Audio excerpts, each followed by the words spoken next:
Olá, bem-vindo a mais um vídeo treinamento do Manual da ASA, Ação Solidária Adventista.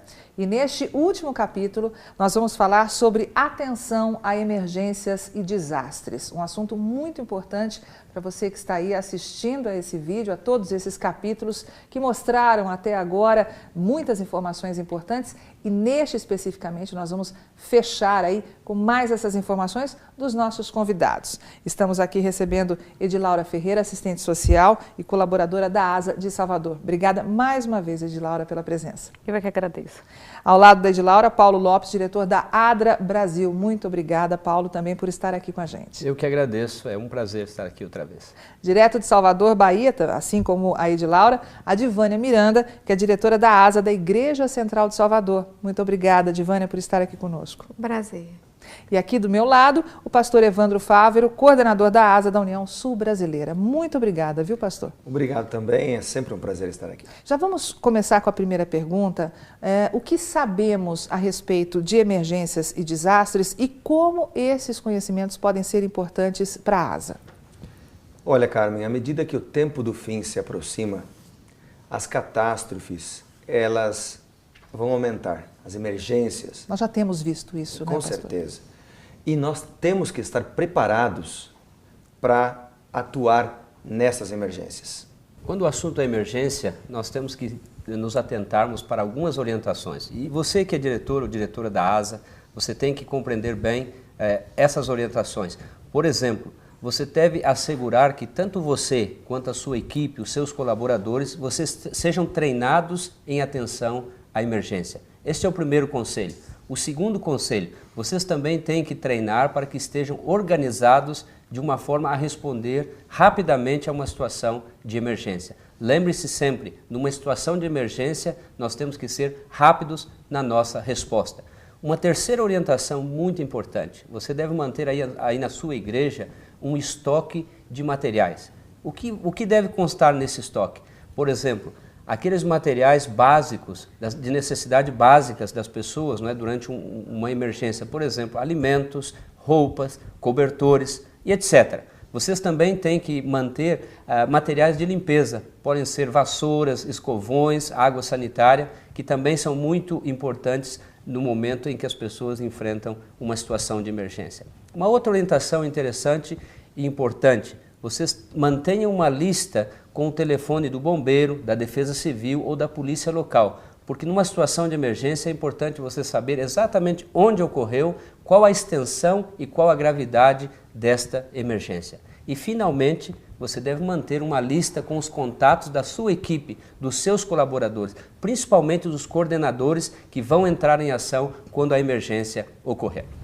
E vale lembrar também, Carmen, muito importante, é que quando nós falamos em estoque de mercadorias, como eu mencionei, é que eles devem ter o cuidado de monitorar e renovar esses estoques, principalmente com relação aos materiais perecíveis, não é?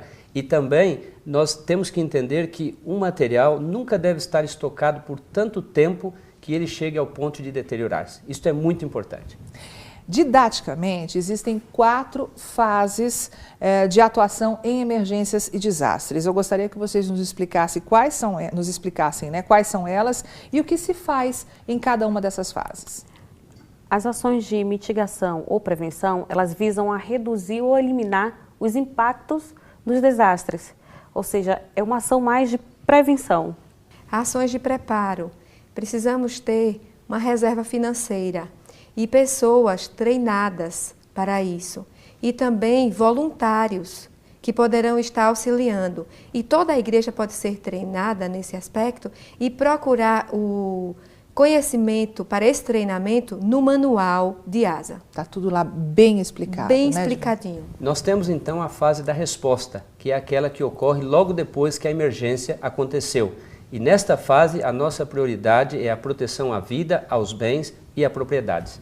A quarta fase, que é a ação de recuperação, como a própria palavra diz, recuperar, trazer essa pessoa à sua realidade. Como é que se dividem e também se coordenam os trabalhos da ADRA e da ASA em casos de emergências e desastres? Bom, a ADRA, ela representa a Igreja Adventista perante autoridades e doadores também. E ela deve coordenar toda a resposta em caso de emergência. A ASA apoiará a ADRA em todos os detalhes e também treinando pessoas para que ocorra a melhor maneira possível. Portanto, nós vemos aqui que ADRA e ASA devem trabalhar de forma coordenada numa resposta à emergência. Mais uma vez confirma, não é, Paulo? A ADRA e a ASA, elas não se excluem, elas se irmanam nesse trabalho. Trabalham juntas. Né? Bom, nós sabemos também, né, que o papel desempenhado pela ASA em situações de emergência e desastre depende do fato dela estar ou não ali inserida na área de desastre, na área afetada por essa emergência ou por esse desastre. O que eu gostaria de saber de vocês é o que a ASA deve fazer quando a igreja está no local do desastre. Olha, se a igreja está no local do desastre, ela deve ser um ponto de apoio. Mas mais do que um ponto de apoio, é um ponto de conforto, um ponto de auxílio e, principalmente, um ponto de esperança. Neste caso, então, o importante, o primeiro passo a ser tomado é fazer-se uma avaliação dos danos que o desastre causou à estrutura da igreja e aos seus membros. Fazer-se um levantamento de danos. E o segundo passo, então, é o pastor, juntamente com a comissão da igreja e o diretor de ASA, não é? Eles vão se reunir e eles vão ponderar, então, que tipo de necessidade a igreja está em condições de atender as pessoas, não é? Da comunidade. Tanto na questão da resposta imediata àquela emergência e também considerando uma situação de longo prazo. E é nessa hora, Divânia, que se contacta a ADRA. É muito importante contactar a ADRA e ela irá coordenar todo o trabalho. Além disso, também a igreja local pode também ser um local de abrigo, de planejamento e de distribuição das doações. É nesse momento que a diretora de ASA ela pode trabalhar com os seus mutirões, doações, se assim fizer necessário. Mas o que acontece quando a igreja não está no local do desastre ou de uma emergência? Como é que ela deve atuar?